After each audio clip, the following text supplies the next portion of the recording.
드디어 이번 주말 2022 프로야구가 개막합니다. 새 시즌과 함께 인사드리게 된 아나운서 고선영입니다. 반갑습니다. 자, MBN 신입 아나운서인 만큼 더 생기 있게 그리고 패기 있게 스포츠와 함께하겠습니다.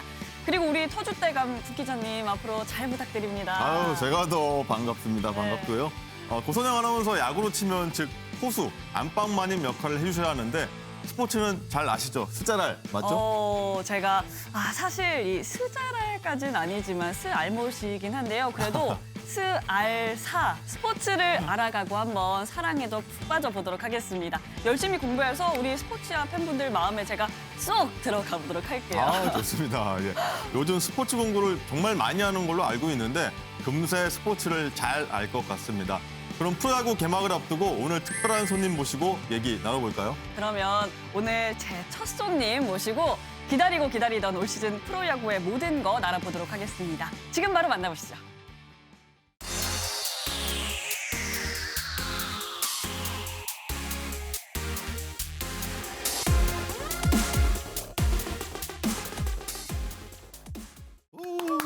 반갑습니다. 반갑습니다. 반갑습니다. 매년 한 번씩은 꼭 뵙는 분입니다. 안경현 해설위원님 나오셨습니다. 반갑습니다. 반갑습니다. 자, 우리 반갑습니다. 시청자 여러분께 인사 한번 해주시죠. 과거 야구 선수였던 안경입니다. 요즘 다시 한번 야구를 하고 있어서요.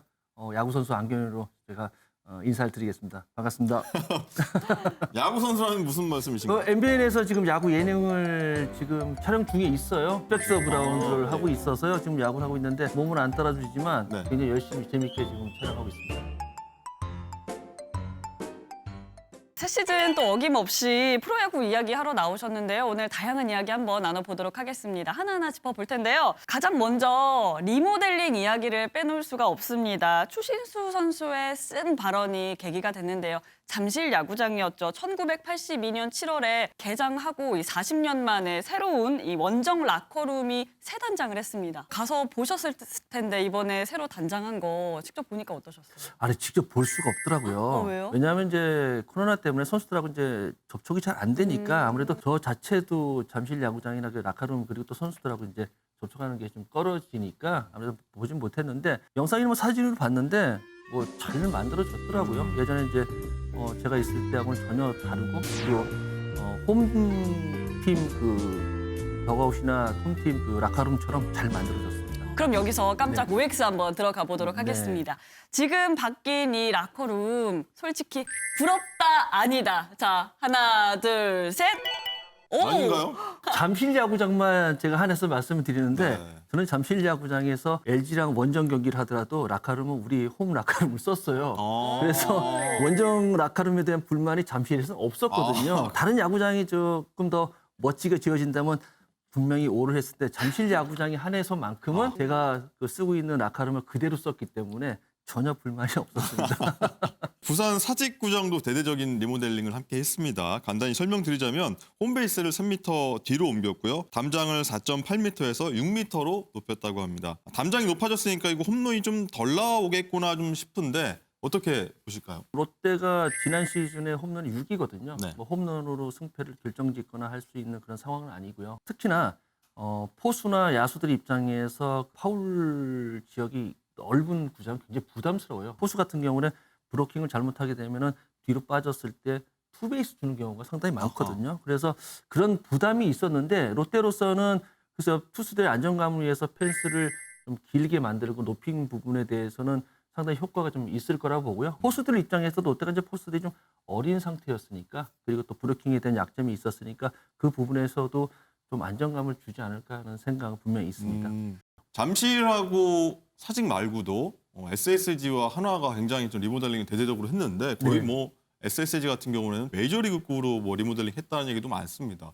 요새 이런 좀 리모델링 바람 뭐 어떻게 좀 평가를 하시나요? 구장 안에서만 선수들이 이제 플레이하고 끝나는 것이 아니거든요. 네. 사실 보통 이제 6시 반 경기면은 야구장에는 아마 12시, 1시쯤에 선수들이 도착해서 개인적으로 연습하러 경기를 하는데 그것도 경기 전까지의 시간도 상당히 길어요. 그렇기 때문에 라카룸에서 휴식이 경기의 그 직접적인 방향성을 좀 제시한다고 볼 수도 있거든요. 그렇기 때문에 아무래도 뭐 추진 선수의 의견이 적극 반영이 됐을 것 같아요.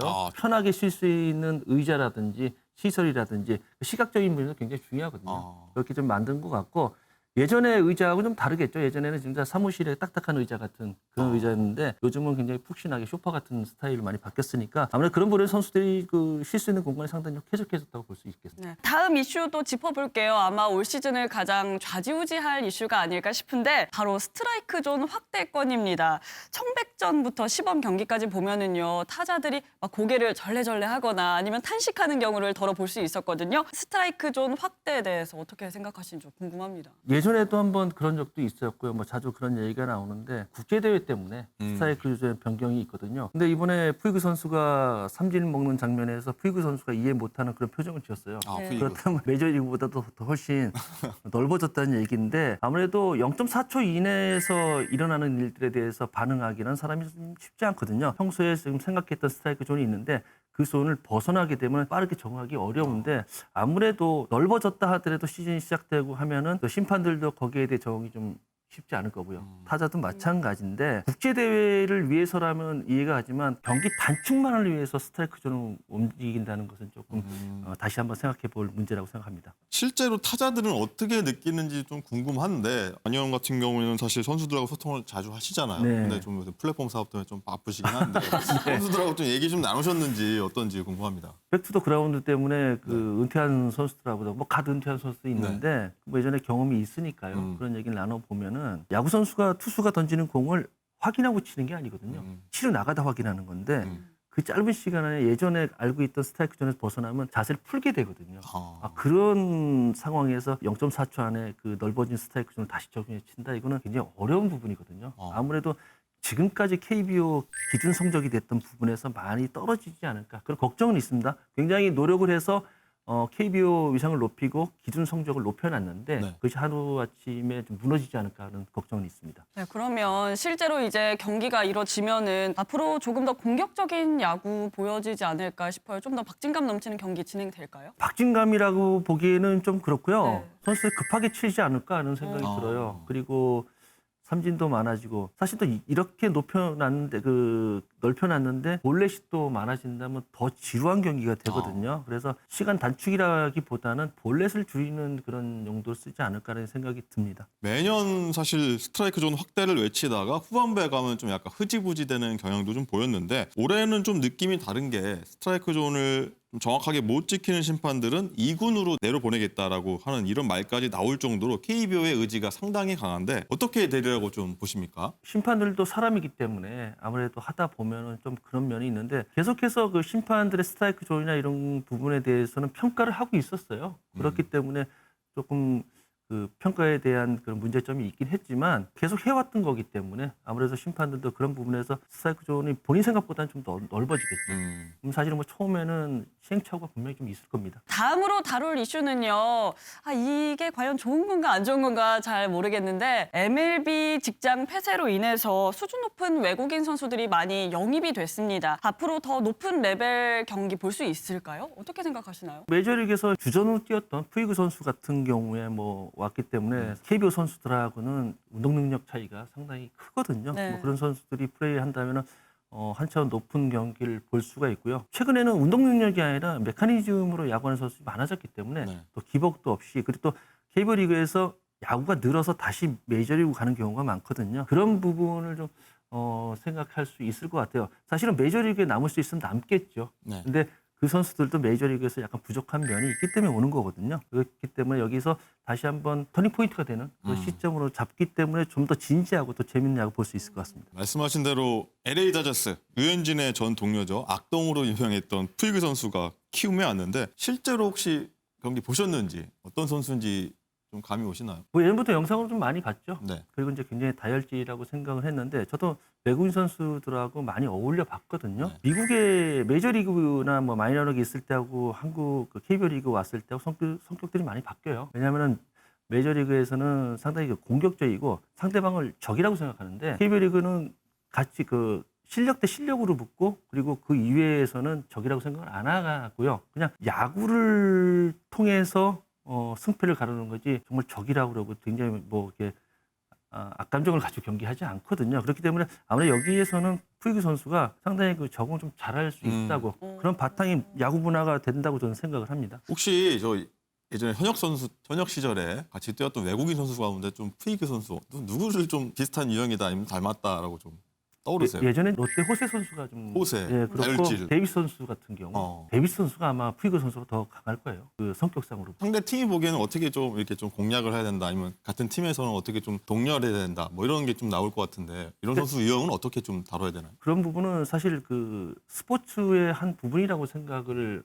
하게끔 만들어주고요. 우리는 또 우리의 문화가 있잖아요.